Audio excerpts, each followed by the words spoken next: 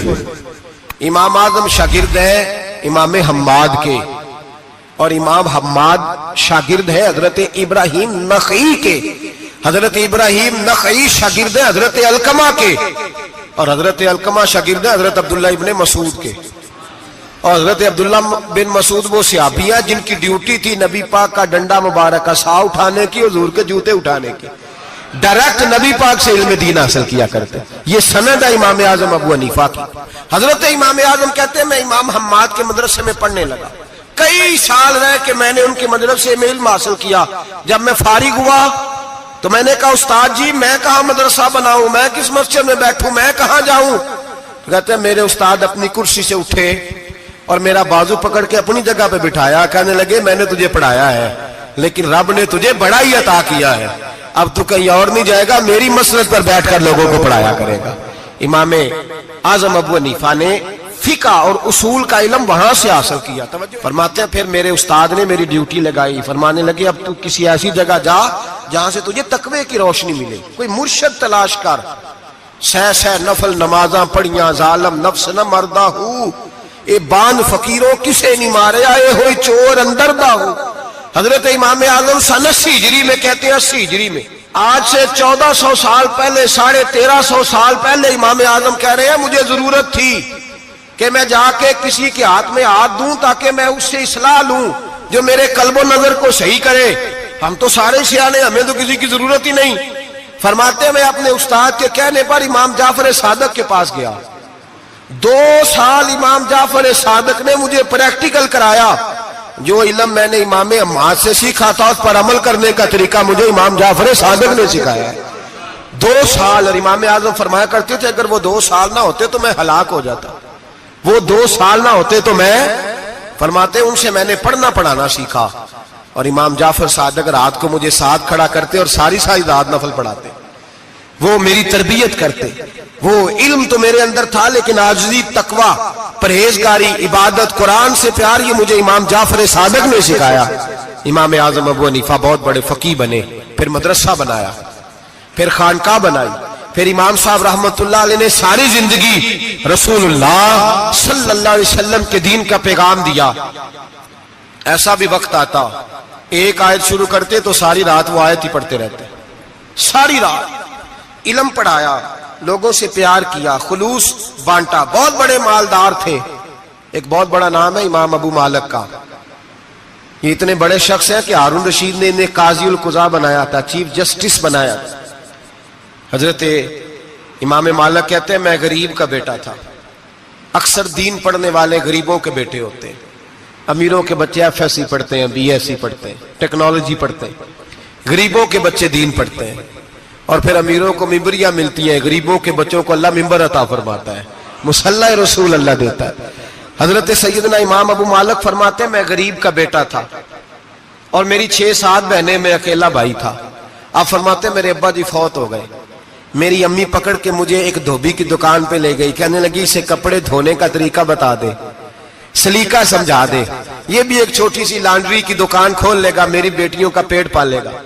دھوبی کہنے لگا ٹھیک ہے میں 2-3 درہم بھی دوں گا مہینے کے, اور جب کام سیکھ جائے گا تو تنخواہ بڑھ جائے گی. امام ابو مالک رحمت اللہ علیہ فرماتے ہیں میں بہنوں کے لیے روزی کمانے نکلا, میں بیوہ ماں کے سر پہ بوجھ اتارنے کے لیے نکلا, میں غربت کے عالم میں نکلا. رستے میں امام اعظم کا مدرسہ تھا.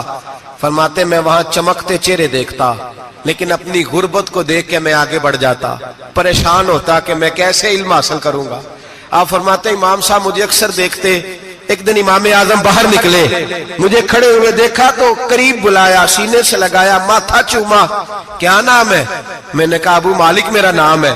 کہا تمہیں پڑھنے کا شوق ہے؟ کہا بڑا شوق ہے. کہنے لگے چل آ جا پڑھا کر, آ جا مدرسے میں پڑھا کر. کہتے میں سارا دن وہاں پڑھتا, گھر سے کام کرنے آتا, سارا دن امام اعظم کے پاس پڑھتا رہتا. مہینہ آیا تو میری اماں کہنے لگی تنخواہ لاؤ. میں نے کہا امی جی تنخواہ تو وہ دے گا جو ڈیوٹی پہ جاتا ہو, میں تو پڑھنے جاتا ہوں. کہتے اماں گھر سے نکلی اور بڑے غصے کے ساتھ نکلی, کہنے لگی مولوی نے میرا بچہ خراب کر دیا, میرا بچہ خراب کر دیا. میں کام پہ بھیجتی تھی، اس نے کس چکر میں ڈال دیا؟ مسئلوں سے بھی کبھی پیٹ بھرا ہے، کام بھی تو کرنے چاہیے نا۔ کہتے ہیں امام اعظم کے سامنے کھڑی ہوئی، امام صاحب بڑے امیر کبیر آدمی، اربوں خربوں پتی تھی، اور پھر اتنے بڑے عالم فقیر، سارا بغداد، سارا کوفہ، سارا مصر سلوٹ کرتا ہے۔ بی بی آئی اور تیز جملے، عورتوں کا طریقہ ہوتا ہے، کہنے لگی مولوی تیری سفید داڑھی، تیرا اتنا نام، تجھے خیال ہی نہیں آیا؟ میں بیوہ عورت ہوں، تو نے میرا بچہ خراب کر ڈالا، میری یتیم بچیاں روٹی کہاں سے کھائیں گی؟ مسئلوں سے بھی کبھی پیٹ بھرا ہے؟ کہتی اتنے سخت جملے کہے، پر قربان جاؤ امام اعظم سنتے رہے اور مسکراتے رہے۔ کہنے لگے میری غلطی ہے، میری غلطی ہے، میری غلطی ہے، بی بی بھول گیا تھا، غلطی ہو گئی۔ بی بی کہتی رہی، امام صاحب سنتے رہے۔ جب غصہ اتر گیا تو کہنے لگے اماں تیرا غصہ اتر گیا ہے؟ اتر گیا ہے۔ کہنے لگے تیرا بیٹا بڑا نیک ہے، تیرا بیٹا بڑا لائق ہے، تو اسے پڑھنے دے۔ کہنے لگے چپ کر بے مولوی، یہ پڑھے گا تو میں روٹی کہاں سے کھاؤں گی؟ امام صاحب کہنے لگے مجھے بتائے گی تیرے گھر کا خرچہ کتنا ہے؟ اس نے ایک لفظ تو ہے 3 دینار کا، ایک روایت ایسی بھی لکھی ہے بزرگوں نے، کہنے لگی 40 درہم ہے، اور اماں کہتی میں نے جان بوجھ کے زیادہ بتائے، حالانکہ میں کناک کا خرچہ کرتی تھی، لیکن جب کھلا ڈلا کریں تو وہ والا خرچہ بتایا۔ میں نے کہا 40 درہم خرچہ ہے، تو دے گا؟ تو کہتے امام اعظم کہنے لگے اماں تجھے لینے نہیں آنا پڑے گا، پہلی سے پہلے تیرے گھر میں پہنچ جایا کریں گے، یکم سے پہلے آئیں گے۔ او بھائیو، کہاں استاد ملتے ہیں، کہاں استاد ملتے ہیں، کہاں وہ لوگ ملتے ہیں جو دعائیں مانگتے، التجائے کرتے، پیار کرتے۔ گزر گیا وہ دور، اب تو سوٹ لینے کا دور ہے، مٹھائیاں لینے کا دور ہے، ہاتھ ڈلوانے کا دور آیا ہے۔ اب کون پوچھتا ہے؟ اب تو پوچھتے ہیں تو میرے لیے کیا لایا ہے؟ حضرت سیدنا امام اعظم ابو حنیفہ رحمت اللہ علیہ 1 دن نہیں، 2 دن نہیں، 4 دن نہیں، 5 مہینے نہیں، 20 سال تک، کہنا آسان، بولنا آسان، سننا آسان، 20 سال تک امام ابو مالک کے گھر میں خرچہ دیتے رہے، وہ پڑھتے رہے۔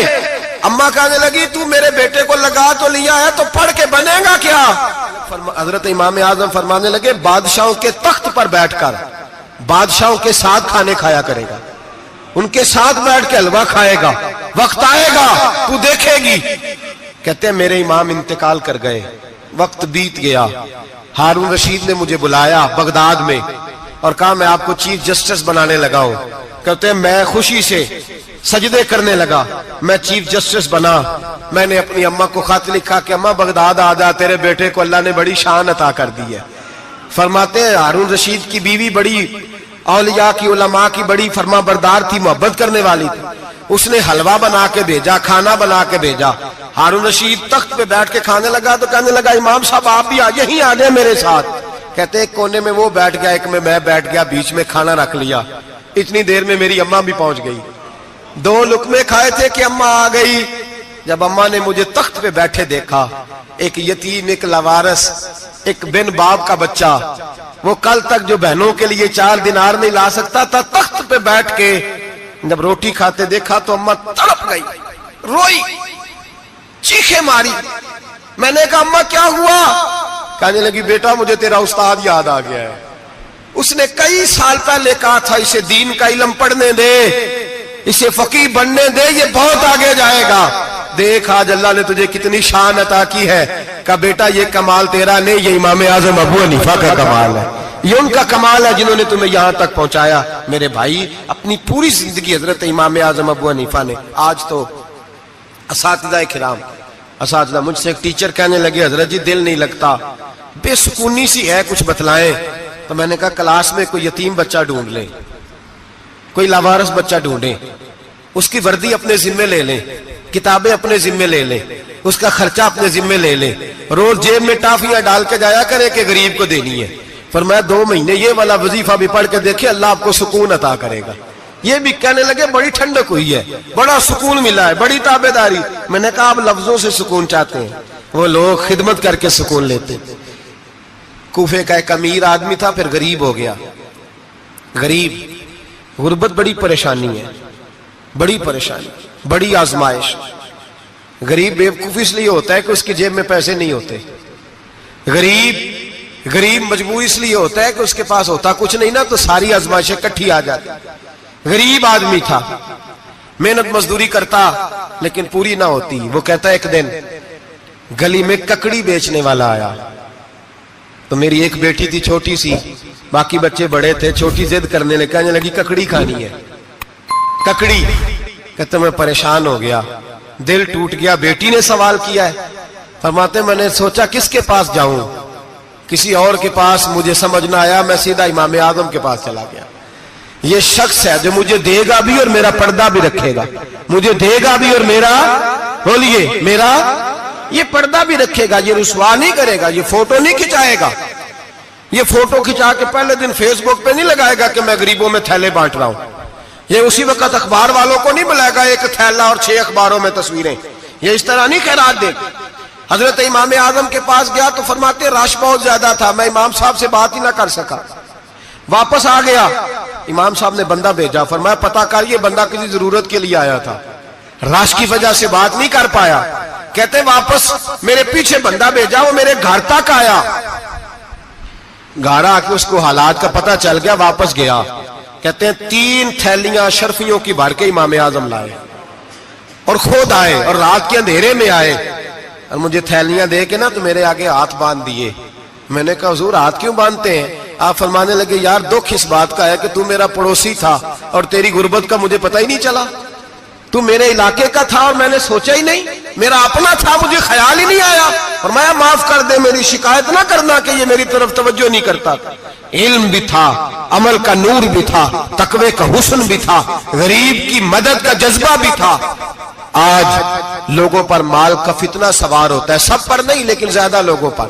جیسے جیسے مال آتا جاتا ہے ویسے ویسے عقل بھی آتی جاتی ہے, ویسے ویسے سیانے بھی ہوتے جاتے ہیں. کہتے ہیں وہ بھی کمائے وہ بھی کرے, میں تو ٹیکنیکلی بڑا ہوں, میں عقل مند ہی, میں بڑی نہ بہن کی فکر رہتی ہے, نہ بھانجوں کی فکر رہتی ہے, نہ رشتہ دار کی فکر رہتی ہے, نہ دائیں بائیں کچھ دیکھتے ہیں. لوگ جیسے جیسے پاورفل ہوتے جاتے, ہٹتے جاتے, کٹتے جاتے, امیروں سے گرانے لگتے جاتے, آگے کی طرف دیکھتے جاتے. امام اعظم ابو حنیفہ رحمت اللہ علیہ نے ساری زندگی پیار کیا, محبت بانٹی, علم, فقاہت, تقوی, روشنی.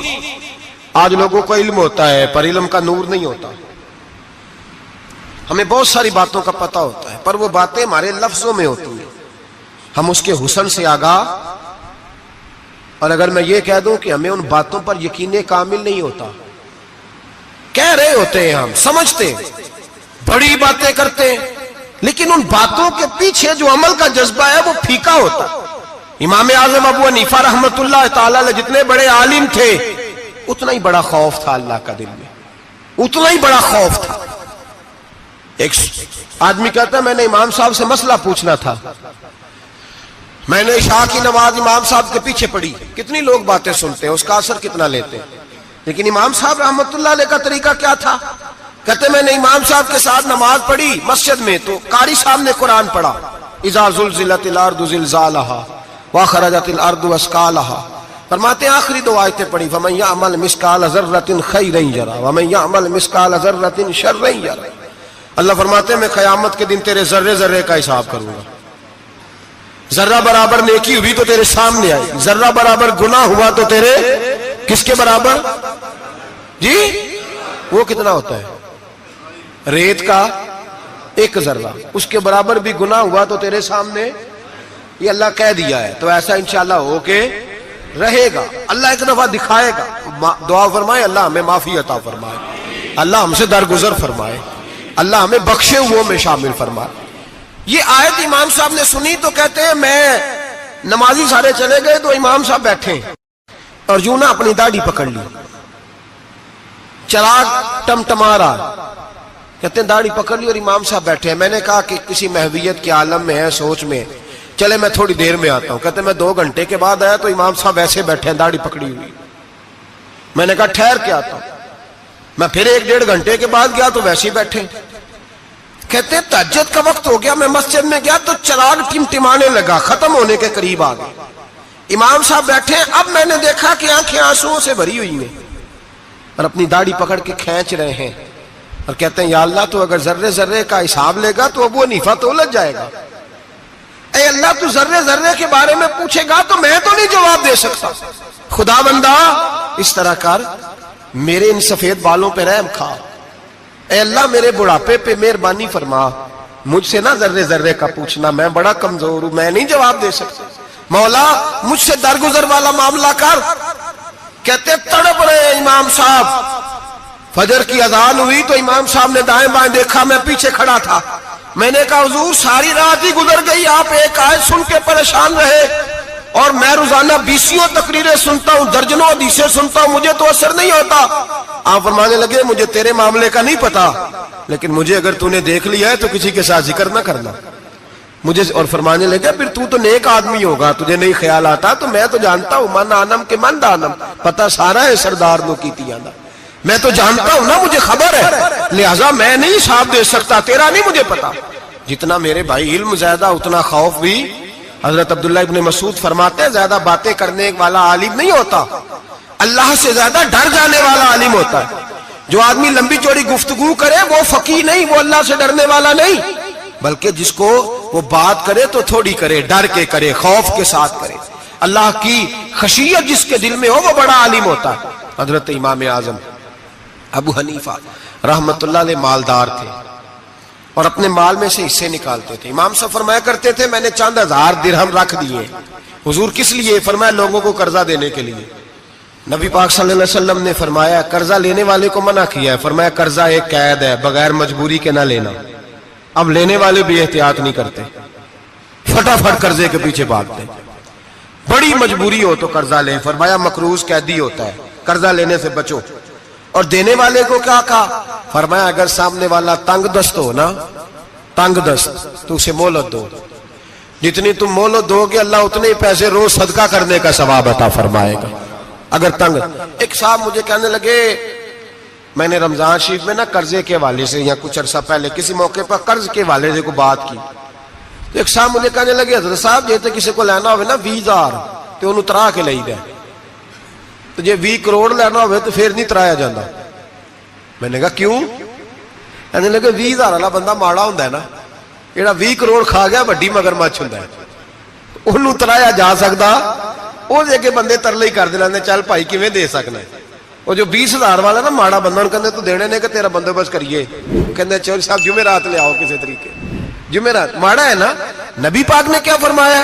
حضور نے فرمایا تجھے پتہ چل جائے کہ تنگ دست ہے تو مہلت دے، جتنے دن تو اس سے پیسے نہیں لے گا اتنے ہی پیسے روز صدقہ کرنے کا ثواب دیا جائے۔ اب لوگ جو تگڑی موٹے مگرمچھ ہیں ان کو مہلت دیتے ہیں، وہ کہتے ہیں جا جتھوں لب دے نہیں لے، پھر کہتے ہیں نہیں آپ بتائیں آپ کیسے دے سکتے۔ اور ماڑا بندہ انہیں 2,000 دینا ہے دکان کا، اس کو دکاندار کہتا ہے کل سائیکل لے کے تب گزرنا میرے آگے سے اگر پیسے دینے ہیں تو میں نے سائیکل رکھ لینا۔ ڈرنا چاہیے اللہ پاک، ہمیں پتہ ہوتا ہے سامنے والا غریب ہے، تنگ دست ہے، مجبور ہے، اسے مہلت دینی۔ امام صاحب کہتے ہیں میں نے کچھ پیسے رکھے ہوئے تھے، پس منظر یہ تھا کہ غریب لوگ آتے ہیں تو میں ان کی مدد کروں گا۔ امام اعظم ابو حنیفہ نے ایک بندے سے پیسے لینے تھے اور حال یہ تھا کہ آپ دھوپ میں کھڑے تھے، ساتھ اس بندے کا مکان تھا، لوگوں نے کہا حضرت دیوار کے سائے میں ہو جائے، فرمانے لگے اس سے پیسے لینے ہیں، اگر سائے میں کھڑا ہوا تو سود میں شمار ہو جائے گا، میں اس سے فائدہ نہیں لے سکتا۔ ایک بندے سے قرضہ لینا تھا، وہ آپ کو دیکھ کے گلی اور دوسری گلی میں چلا گیا، رستہ بدل گیا اور چھپ گیا۔ امام صاحب رونے لگے، کہنے لگے اے اللہ میں اتنا برا ہو گیا ہوں کہ تیرے بندے مجھ سے چھپنے لگے، اس کو ڈھونڈ کے لائے، کیوں چھپتا ہے؟ کہا حضور آپ کے پیسے دینے ہیں۔ آپ نے فرمایا جا میں نے اللہ کی رضا کے لیے معاف کیے، آج کے بعد چھپنا نہ، اس لیے میں نہیں چاہتا کہ تجھے کوفت ہو، تو میری طرف دیکھ کے چھپنے لگا ہے، میری طرف دیکھ کے۔ غریب تو بھائی گلیوں میں گھستے پھرتے ہیں کہ کوئی بندہ مل نہ جائے، مقروض آدمی، پتہ اس وقت چلتا ہے جب خودکشی کر گیا، پتہ اس وقت چلتا ہے پھر لوگ آتے ہیں اس کے بچوں کو کہتے ہیں فکر نہ کرنا ہم تیرے ساتھ ہیں، تو اس کے ساتھ ہونا تھا، ان کا سایہ بچ جاتا۔ اب آئے ہو امام اعظم ابو حنیفہ رحمت اللہ تعالیٰ علیہ لوگوں کو سہولت دیتے، آسانی دیتے، پیار کرتے، محبت کرتے۔ ہم لوگوں کا مزاج ایسا نہیں ہے، ہمارے اخلاقیات کے اندر وہ حسن نہیں جو ہمارے بزرگ ہمیں دے کے گئے، اور پھر چھوٹی چھوٹی باتوں میں حقوق العباد کا خیال کرتے، چھوٹی چھوٹی باتوں۔ ہم تو گالی دے کے بھی کہتے ہیں نا چل کیا ہو گیا، گالی دی ہے نا۔ میں نے دیکھا ہے سائیکل والے کی ٹکر اگر پجارو والے کے ساتھ ہو جائے تو معافی سائیکل والے نے مانگنی ہے، کیونکہ وہ سائیکل پہ بیٹھا ہے نا، اس کی غلطی یہ ہے کہ وہ سائیکل پہ بیٹھا ہے، معافی سائیکل والے نے مانگنی ہے، پجارو والا نہیں مانگے گا۔ ہو سکتا ہے سائیکل والا اٹھ کے کہے جناب مجھ سے غلطی ہو گئی، مجھے پتہ ہی نہیں تھا کہ آپ تھے، ورنہ میں آپ کے آگے نہ آتا. سائیکل والا مجبور ہے کیونکہ اس کے پاس پجارو نہیں, اور پجارو والا تو شیشہ نہیں نیچے کرتا, کہتا دھوپ آئے گی, گاڑی بڑی مشکل سے ٹھنڈی کی ہے. نیچے اتر کے ملازم کہتا ہے اس کو پوچھو اگر کوئی 200-400 کا نقصان ہوا تو 500 دے دو. مزاج ہے. امام اعظم ابو حنیفہ رحمۃ اللہ علیہ عالم, حقوق العباد کا چھوٹی چھوٹی. آپ کے شاگردوں میں سے کسی کے چہرے پہ شکن آتا تو 20 بار پوچھتے کوئی پریشانی ہے میرے بیٹے کو, کیا ہو گیا. ساری زندگی سایہ دار شجر کی طرح گزاری, ساری زندگی شاگردوں پر مریدوں پر محبت کا سائبان رہا, ٹھنڈی چھاؤں رہی امام صاحب کی. امام اعظم ابو حنیفہ رحمۃ اللہ تعالی علیہ گلی سے گزر رہے تھے, لکڑی کے جوتے پہنا کرتے تھے, کھڑاؤں. ایک نوجوان بچے کے پیر پہ پیر آ گیا تو کہنے لگا امام اللہ سے ڈر جا. یہ لفظ کہے تو امام صاحب کی چیخ ہی نکل گئی. کئی گھنٹے بے ہوش رہے. لوگوں نے کہا حضور کیا ہوا؟ فرمانے لگے تم نے سنا نہیں, چھوٹے چھوٹے جوان بھی کہتے ہیں کہ ابو حنیفہ اللہ سے نہیں ڈرتا, اللہ کی مخلوق کہتی ہے نہیں ڈرتا. اگر یہ کہہ رہے ہیں تو میرا کیا بنے گا؟ کئی دن روتے گزر گئے. لوگ اس بچے کو لائے, آگے کہنے لگا حضور آپ تو پریشان ہو گئے, میں نے تو محاورتاً کہا تھا, محاورتاً کہا تھا کہ آپ اللہ سے نہیں ڈرتے. فرمانے لگے بیٹے مجھے محاوروں کا نہیں پتا, جب رب کے خوف کا نام آتا ہے تو جملے سیدھے میرے دل سے جا کے ٹکراتے, سیدھے دل سے جا کے ٹکراتے. گلی سے گزر رہے, لکڑی کے جوتے پہنے, کھڑاؤں, بارش ہے, کیچڑ ہے. ایک دیوار کے قریب سے گزرے تو تھوڑا سا کیچڑ اڑ کے نا تو دیوار پہ پڑ گیا. یہاں ٹرالی والا ساری دیوار توڑ جاتا ہے اور کہتا ہے چلو میں نے کون سا جان بوجھ کے کیا ہے. یہاں لوگوں کا گھر توڑ جاتے ہیں, کہتے ہیں چلو بتاؤ کتنا خرچہ آیا تھا. فوری طور پہ لوگ ماننے کو تیار ہی نہیں. امام صاحب کے پیروں سے یہ باریکی سمجھے, یہ حقوق العباد کا مسئلہ ہے. جو جاننے والے ہوتے تھے ان کا یہ طرز زندگی تھا. کیچڑ اڑا پیروں سے اور ایک آدمی کی دیوار پہ پڑ گیا. امام صاحب کھڑے ہیں, سوچ رہے کروں تو کیا کروں. شاگرد ساتھ ہیں, حضرت جی کیا پریشانی ہے؟ آپ فرمانے لگے میں نے اس کی دیوار گندی کر دی ہے, صاف نہ کروں تو بھی ظلم ہے, اور اگر صاف کروں تو دیوار کچی ہے. جب صاف کروں گا تو کچھ مٹی اتر جائے گی, تو کسی کے گھر کی مٹی اتارنا یہ بھی ظلم ہے. اب میں دو پریشانیوں میں الجھ گیا ہوں, کدھر جاؤں؟ کہا حضرت جی پھر. فرمایا اس کے دروازے پہ دستک دو. دروازے پہ دستک دی تو جو بندہ باہر آیا وہ مجوسی تھا, آگ کی پوجا کرنے والا تھا. امام صاحب کہنے لگے مجھے جانتے ہو؟ کہنے لگے حضور سارا کوفہ جانتا ہے, سارا بغداد جانتا ہے, ساری دنیا جانتی ہے آپ مسلمانوں کے امام ہیں, لوگ جانتے. آپ نے فرمایا یار مجھ سے غلطی ہو گئی ہے. وہ کیا؟ آپ فرمانے لگے میں اپنے انداز میں گزر رہا تھا, بوڑھا آدمی ہوں, خیال نہیں آیا, تھوڑا کیچڑ اڑ کے تیری دیوار پہ لگ گیا ہے. میرے بھائی یہ کوئی فرشتے تھوڑی تھے, یہی زمین پہ بسنے والے لوگ تھے, احتیاط والے لوگ تھے. ہم لوگوں نے پتہ نہیں اپنا مزاج اتنا سخت کیوں بنا لیا ہے. کتنے لوگوں کو لتاڑ کے, کتنی پگڑیاں اچھال کے, کتنے حقوق العباد ضائع کر کے بھی ہم اسی طرح کے مطمئن ہیں. کہاں سے تسلی لاتے ہیں ہم؟ کہاں سے اپنے آپ کو ٹھنڈک دیتے ہیں؟ کیسے اپنے آپ کو ہم سکون دے لیتے ہیں کسی کو تکلیف دے کے؟ کس طرح سکون کی نیند آتی ہے جب کوئی پریشان ہوتا؟ کیوں ہمارا دل پتھر ہو گیا؟ اعلیٰ حضرت فرمایا کرتے تھے جا کسی سے جا کے علاج کرا, تیرے سینے میں جو دل دھڑک رہا ہے وہ سخت ہو گیا, جا کسی سے جا کے اس کی دوائی کھا. تجھے خیال ہی نہیں آتا تڑپتے لوگوں کو دیکھ کر؟ جا کے علاج کرا. اگر ایسے ہی مر گیا تو حالات تیرے حق میں اچھے نہیں ہوں گے. حضرت امام صاحب تڑپ رہے ہیں اور اس شخص کے سامنے آہوزاری کر رہے ہیں جو مجوسی بھی ہے, غریب بھی ہے, کچے گھر میں رہتا ہے. فرمایا یار بتاؤ کیا کروں؟ امام صاحب باتیں کر رہے ہیں تو وہ آدمی حیرت میں کھو گیا. کبھی دیوار دیکھتا, کبھی اپنا آپ دیکھتا, کبھی امام صاحب کو دیکھتا, دائیں بائیں دیکھتا. پسینے آنے لگے, پتہ نہیں کیا سوچوں کا مد و جزر چلنے لگا. کہاں بات گئی, کہاں تک اس کی سوچ گئی, کہاں پلٹ کے آئی. کہنے لگا امام صاحب میں تو چوک میں رہتا ہوں, روزانہ پتہ نہیں کتنی گاڑیاں مٹی برسا جاتی ہیں, کبھی کوئی نہیں آیا. آپ کو کیا ہوا؟ آپ فرمانے لگے مجھے کسی کا نہیں پتا, مجھے تو میں نے جو قرآن حدیث پڑھا ہے مجھے تو ڈر آ رہا ہے. مجھے بتا تو معافی دیتا ہے کہ نہیں, تیری دیوار صاف ہوگی کہ نہیں؟ کہنے لگا حضور دیوار کو چھوڑے, پہلے کلمہ پڑھائے, میرا دل تو صاف کر دے. کہنے لگا اتنا میٹھا دین, اتنا پیارا دین, اتنا خوبصورت دین کہ غریب کی دیوار پر کیچڑ لگ جائے اور آپ کو اتنی تکلیف ہو, میں اس دین سے دور کیوں ہوں؟ یہاں روز یورپ کہتا ہے کہ مسلمان جھوٹی شادیاں کرتے ہیں، دنگا فساد کرتے ہیں، نیشنلٹی لینے کے لیے جھوٹ بولتے ہیں، جانے کس کس قسم کے لوگ پاپڑ بیلتے ہیں، کس طرح اپنا ایمان بیچتے ہیں، کیا انداز ہم اختیار کرتے ہیں۔ ہمارے کردار نے لوگوں کو مذہب اور دین کا باغی بنا دیا۔ ہمارے بزرگوں کا طریقہ یہ تھا کہ چھوٹی چھوٹی باتوں کا خیال کرتے، چھوٹی چھوٹی باتوں کا۔ بہت بڑے عالم تھے، یہ ساری نیکیاں تو ان کی سماجی تھی، فلاحی تھی، ان کی معاشرت کی نیکیاں تھی، دنیا داری، لیکن جو ان کا باقی کا معاملہ تھا، چار لوگ ایسے ہیں جو ہمیشہ قرآن پاک ایک رات میں پڑھا کرتے تھے۔ ان میں پہلا نام حضرت عثمان غنی کا ہے، پورا قرآن پاک، دوسرا مولا علی شیر خدا کا ہے، تیسرا حضرت سعید بن جبیر کا ہے، چوتھے امام اعظم ابو حنیفہ ہیں جو ایک رات میں پورا قرآن پاک پڑھ دیا کرتے ہیں۔ جس جگہ امام اعظم کی قبر بنی ہوئی ہے نا، اعظمیہ ایک محلہ ہے بغداد کا، اس کا نام ہی اعظمیہ، امام صاحب کے نام، جہاں قبر بنی ہوئی ہے، وہاں بیٹھ کے امام اعظم ابو حنیفہ نے 60 مرتبہ قرآن پاک ختم کیا، خود پڑھا، خود فرمایا یہاں میں نے دفن ہونا ہے، اس جگہ 60 قرآن پاک پڑھے۔ رمضان کا مہینہ آتا تھا تو امام صاحب ایک قرآن پاک دن میں پڑھتے تھے، ایک رات کو پڑھا کرتے تھے، ایک قرآن پاک سنایا کرتے تھے۔ امام صاحب رحمت اللہ علیہ ساری رات نفل پڑھتے۔ لوگ کہتے ہیں کہ امام صاحب کی رات نماز کے لیے کھڑے ہوتے تو ایک رکعت میں 15 سپارے پڑھتے، تو لوگ کہتے تھے یہ ابو حنیفہ نہیں، یہ تو کسی نے پلر کھڑا کر دیا، یہ تو کوئی ستون ہے، رکوع ہی نہیں کرتا، پورے 15 سپارے۔ یہاں تو ابھی تراویح آئیں گی، لوگ پہلے سے کہنے لگ گئے بڑی گرمیوں کے روزے، بڑی گرمیوں کے روزے، اور آ تو لینے دے بھائی، پہنچ تو لینے دے رمضان شریف کو، اللہ بڑا مہربان ہے، ہر چیز کو بدلنے پہ قادر ہے۔